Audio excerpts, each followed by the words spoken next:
praėjo metai ir vėl mes susirenkam taip pačiai salėje, aptarti nuveiktus darbus, pasidžiaugti tiksliau nuveiktais darbais, ką mes gero padarėm, pasibėdavoti, kažką tai turime dar ir padaryti, kažką dar mes norim, bet visumoj aš pasakysiu, kolektyvas praeisiais metais dirbo darniai, sklandžiai, nu ir pasiekimai atrodo neblogai mūsų. Tai dabar, kas liečia, čia aš pateikiu labai trumpą Respublikos statistiką, kas liečia gaisrus pagal kilimo vietą, visą laiką daugiausiai gaisrų kyla kaimo vietovėje. Imant dešimtmečius skaitoma yra numanoma, kad tai yra normalus reiškinys, jeigu kaimo vietovėje nuo bendro skaičiaus kyla 2/3 gaisrų. Tai tragedijos visą laiką, kai kaime gaisringumas yra aukštesnis. Dabar ugniagesių komandų tinklas yra 7 komandos. 12 metais panaikinta buvo viena komanda ir 14 metais buvo dar viena komanda. Čia kalbama apie Kutiškį ir Kopūstėlį.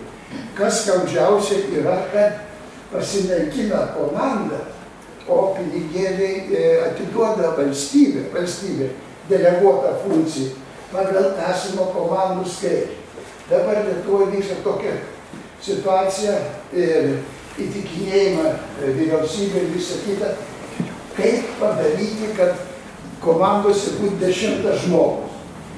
Pirmiausia, yra sakoma, nėra pinigų. Mes sakome, optimizuojant tinklą, likviduojant, pavyzdžiui, rajone vieną komandą ir mes jau turim 10 žmogų. Geriau mažiau komandų suprantat, bet kad būtų daugiau žmonių, kad būtų veiksmingesnė veikla. Ačiū uždėmesį ir visiems aš dėkoju už tą, ką padarėme, ką nuveikėm ir dėkoju už tą ir viliuosi, kad šie metai bus sklandesni. Naudodamis progą vaizdelį jums ačiū už paramą, nu ir vykdėmės gyventi geriau. Ačiū.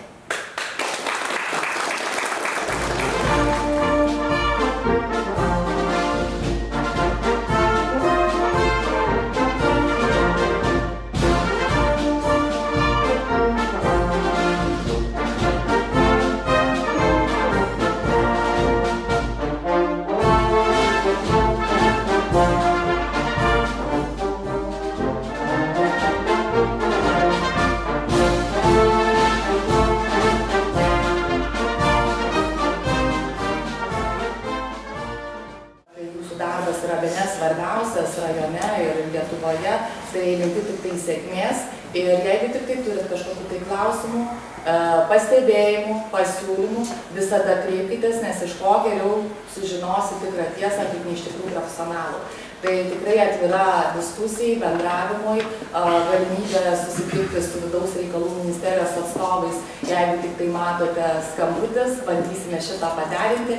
Na ir žinoma, kviečiu jūsų visą kolektyvą į Seimą, kur galbūt mes padarysim ir susitikimą su Vidaus reikalų ministerijos atstovais ar kitais tinkamais jums specialistais, kurie galėtų atsakyti jūsų pateiktus pasiūlymus ar klausimus. Tai tikrai lauksiu visų Lietuvos Respublikos Seime, suderinsim visas datas ir pasižiūrėsim. Na, o šiandieną dar turiu tokius namų darbus.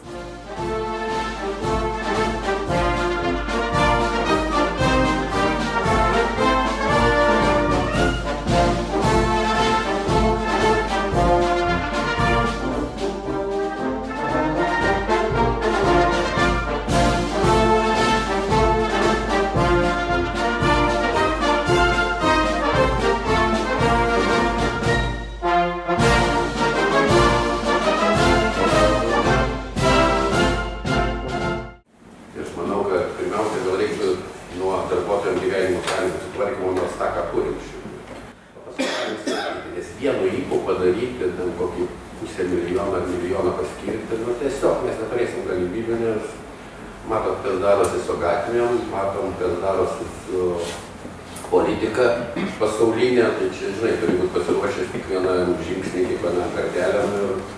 O jūs būsite tie žmonės, jeigu būtų X diena, pirmi pagalbininkai, nes pažiūrėjus Ukrainos pavyzdį, tai tiesiog priešgaisinė tarnyba, tai pirmą reaguoja, kol ateina kariuomenė, kol kas, kol kitas, tai yra būtent jūs kaip žmonės. Tai tikrai ačiū visiems ir kiekvienam už tą darbą.